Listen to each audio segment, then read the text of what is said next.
검찰이 쌍용자동차 인수 무산으로 논란이 됐던 함양의 에디슨모터스를 압수수색하고 본격 수사에 착수했습니다. 주식거래 차익 등 불공정 거래 혐의를 수사할 계획입니다. 경남의 코로나19 신규 확진자가 8,000명을 넘어섰고 일부 군 지역도 세 자릿수로 늘었습니다. 정부는 감염 취약 시설을 대상으로 방역을 강화할 계획입니다.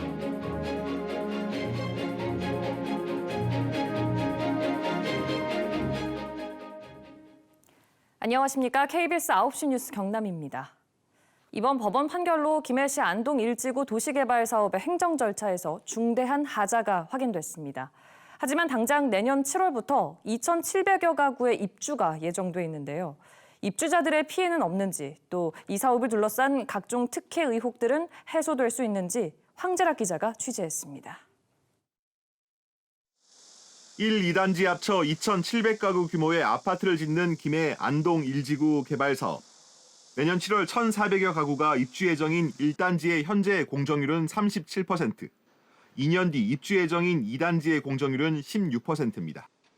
지난해 11월 김해시로부터 공사중지 명령이 내려진 상업용지에는 토지 수용에 반대하는 주민 10여 명이 아직 남아 있습니다. 안 팔린 집도 그만 사람을 다 내보내비고 그만 제일 부쌌어. 골목을 막 해놓게 어디 가도 못하고 맨날 여기 이제 새로 이리 떨어갖고 한다. 김해시의 항소로 도시개발 사업의 적법성 여부는 장기간 법정 공방이 불가피한 상황입니다. 입주 때까지 법적 공방이 끝나지 않으면 아파트 입주자들은 토지 등기 등 권리를 침해당할 수밖에 없습니다.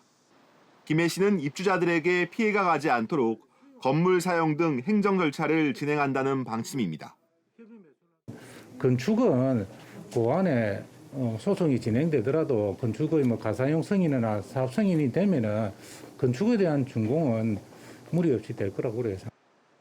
또 사업 시행자가 토지 수용에 반대하는 주민 토지를 모두 사들이거나 사업구역 2.7%에 해당하는 반대 주민 토지를 개발 사업에서 제외하는 방안까지 고려하고 있습니다. 안동 1지구 도시개발 사업은 400%라는 높은 용적률과 상업용지 과다 적용, 불법 토지 분할 등으로 사업 추진 내내 논란을 빚었습니다. 김해시 안동 1지구 사업 시행자는 지난해 감사원 감사에서도 부동산 실명법 위반으로 과태료 5억 9천만 원 처분을 받았습니다. 또 시행사는 같은 혐의로 김해시로부터 고발당해 최근 부산지법으로부터 징역 2년에 집행유예 3년을 선고받았습니다. 경찰은 시행사의 도시개발법 위반과 김해시 공무원의 직무유기, 시행자에 대한 특혜 의혹에 대해 수사를 진행하고 있습니다. KBS 뉴스 황재락입니다. 검찰이 쌍용자동차 인수 무산으로 논란이 됐던 함양의 에디슨모터스 본사와 관계사에 대해 수사에 착수했습니다.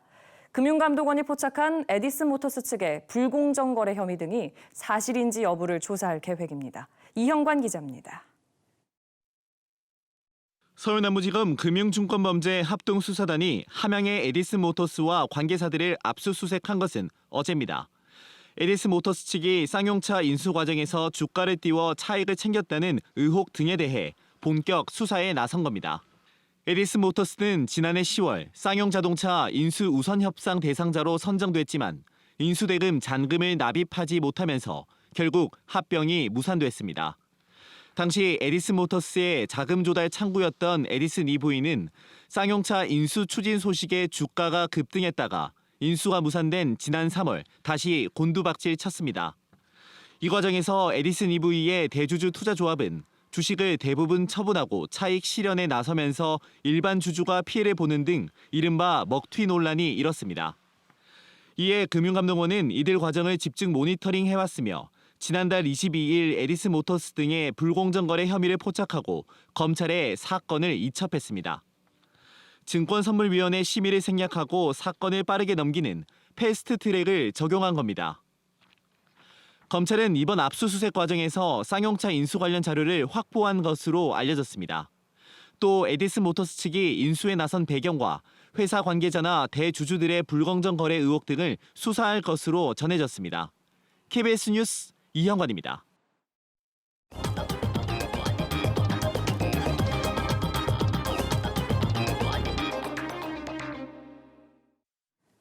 오늘 경남의 코로나19 신규 확진자는 모두 8,887명입니다. 지역별로는 창원 3,000여 명, 김해 1,200여 명, 진주 1,100여 명, 거제 500여 명 등이고 함안과 창녕 등 일부 군 지역에서도 세 자릿수로 늘었습니다. 이후 오늘 오후 4시 30분까지 집계해서 5,800여 명이 추가됐고 경남의 현재 재택 치료자는 5만 2천여 명입니다. 박완수 경남지사가 오늘 기자간담회를 열고 부울경 특별연합이 경남에 이익이 된다는 확신을 갖지 못했다며 자체 연구 결과가 나오면 입장을 내겠다고 말했습니다.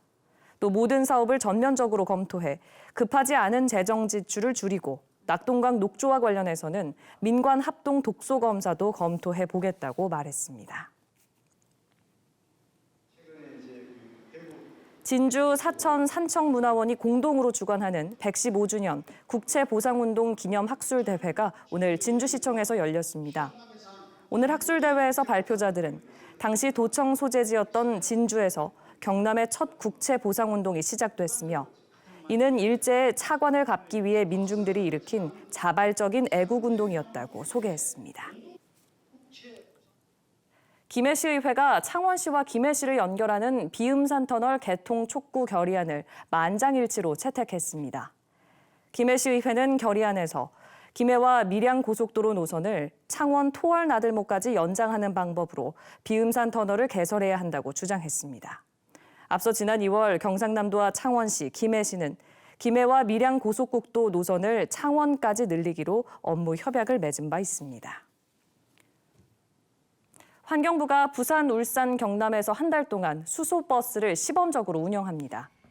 수소버스는 진주와 창원, 부산 서부 지역과 울산 등 시외버스 노선과 경남도청과 도청 서부청사를 오가는 통근버스 등에 5주 동안 투입됩니다. 환경부는 내일 김해시 비즈 컨벤션 센터에서 수소버스 시범사업 착수 행사를 진행합니다. 지난해 시내버스 준공영제를 도입한 창원시가 시내버스 운행 이력과 수익금 등을 관리하는 시스템을 구축했습니다. 새로운 시스템은 준공영제에 참여한 시내버스의 운행 이력과 결행 등 비정상 운행 여부, 또 수익금과 재정지원금 산출 자료 등을 통합적으로 관리할 수 있습니다. 하동군과 전남 구례군, 곡성군, 광양시 이 4개의 자치단체가 섬진강권 통합 관광벨트 조성을 위한 결의문을 채택했습니다. 이 결의문에는 섬진강권을 하나의 관광 권역으로 발전시키고 경제적, 행정적 지원에 협력한다는 내용이 담겼습니다. 지난해 2월 추진된 섬진강권 통합 관광벨트 사업은 내년까지 총 40억 원을 들여 관광 상품을 만들 예정입니다. 가덕도 신공항 배후도시 개발을 위한 용역 착수 보고회에서 경상남도가 창원과 김해, 거제시와 함께 신공항과 연계한 광역교통망과 주변 산업 육성 등 체계적인 공간계획 방향을 논의했습니다. 가덕도 신공항은 기획재정부의 사업계획 적정성 검토와 국토교통부의 기본계획 수립 등이 진행되고 있습니다. 경남 소식 전해드렸습니다.